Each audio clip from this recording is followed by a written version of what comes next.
I just made a mistake of watching Anna Kasparian and Chunk Yogurt on Young Turks discuss the judge's house that burned out and burned down in an explosion.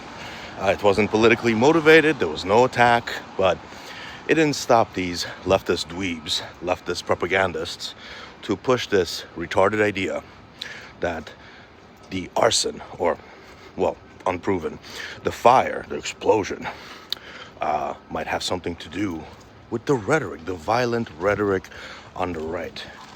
The problem with that is there is no violent rhetoric on the right. So most of the time, the right will call the left things that are fitting: domestic terrorist, communist, traitor. And given the history of the left, all of those words apply. Now, you can say maybe those words can lead to violence, but in reality, they do not. Because, like I've discussed earlier in other videos, the right isn't violent, the left is.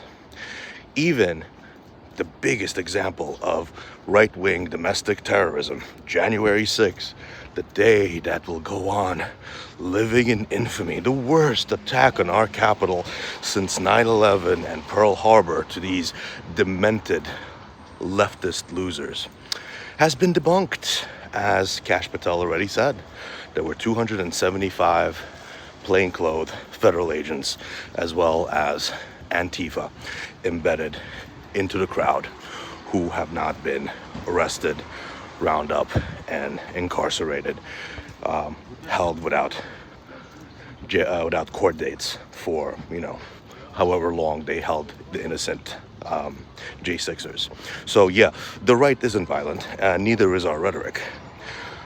The left, however, calls us Nazis and says it's okay to punch a Nazi. Well, here's the thing though. If you have to call me a Nazi to justify punching me,